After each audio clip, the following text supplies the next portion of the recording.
students. In this video, we will dive into the world of a fascinating tale called The Lost Child by an amazing writer, Mulk Raj Anand.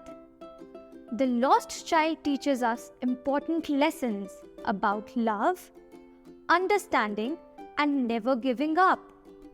It shows us the beauty of the world and the importance of family. It is a journey filled with emotions and surprises, and we are about to get started with it. Students, what do you think is the most important thing for a child? Is it toys, chocolates, clothes, or something else?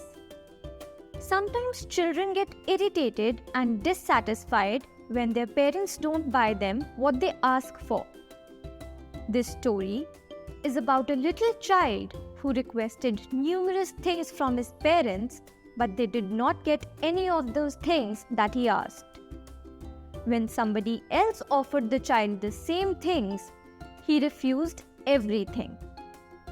Can you guess what might have happened? Come, let's see. It was the festival of spring. As the people proceeded towards the fair, a little boy ran excitedly amongst the crowd with his parents, who were constantly keeping an eye on him. When the child saw a toy shop on his way to the fair, he could not hide his desire to own a toy. And though he knew his parents wouldn't agree, he said, "I want that toy." His father looked at him angrily, and his mother diverted his attention to a mustard field. They walked through the mustard field, and the child was fascinated by the little insects. His mother instructed him, "Come, child, come onto the footpath." The child followed as the parents sat under the grove. A grove is basically a bunch of trees. They again instructed the child to go with him. He was then fascinated by the raining petals and the cooing noise of the doves. His parents lifted him up and walked towards the footpath which led to the fair through the mustard field. As the child was extremely excited to enter the fair, he saw a sweetmeat seller selling delicious sweets. His mouth watered and he pleaded to his parents, "I want that barfi." As he had expected, he received no answer and he moved on. Next, the child was drawn to a flower shop. "I want that garland," he murmured. But he knew that his parents would not permit it. So without waiting for an answer, he moved on. Then the child saw a balloon seller. He wanted the colorful balloons, but he was aware that his parents would never buy them for him. So he walked on further. Then the child went towards the snake charmer. Remembering that his parents had not allowed him to listen to such rough music, he moved on. Finally seeing a roundabout, which is a kind of swing, the child could not control his urge to experience the ride. He said, "I want to go on the roundabout. Please." "Father? Mother?" There was no reply. He turned and was shocked to find himself separated from his parents. He looked here and there, but could not find them. Then a deep cry rose within him, and he cried desperately, "Mother! Father!" He kept crying and running here and there, but to no use.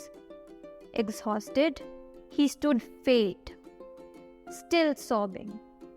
He ran to the shrine. He kept running through people's legs, crying, "Mother! Father!" He was on the verge of being crushed under people's feet when he shouted at the top of his voice, "Father! Mother!" A kind man heard him and lifted him up in his arms. He asked the child, "How did you get here, child? Whose baby are you?" The child only cried, "I want my mother. I want my father." The man tried to console the child. He offered to take the child on a roundabout, but the child refused and cried, "I want my mother. I want my father." The man tried to distract the child by offering to let him watch the snake charmer. He offered to get him balloons, flower garlands, and sweets. But the child didn't want any of those things.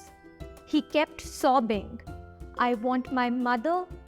I want my father." And thus, the story ends. So students, what do you think is the most important element in the life of a child? A lost child doesn't care about anything else. All he wants is his parents. This shows that parents are the most important part of a child's life. Often, you might have got annoyed when your parents refuse you to buy things that you ask for. However, it is only our parents that we would ultimately wish for in their absence. So, let's keep hope alive and send our heartfelt wishes to every child who gets lost at a fair or event to be found and lovingly reunited with their parents, filled with warmth, comfort, and happiness.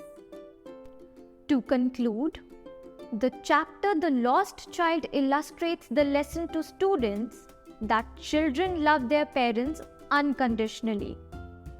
Although parents rebuke their children sometimes for their own good, children always want their parents around them and feel lost in their absence. So students, with this, we have come to the end of this video. Now that you've understood the chapter, open the EduRev app, study the summary, and take the test of this chapter. Your marks are going to tell whether you've understood the topic. And not just English, you get amazing courses for maths, science, social studies, Hindi, and much more on EduRev. Thank you.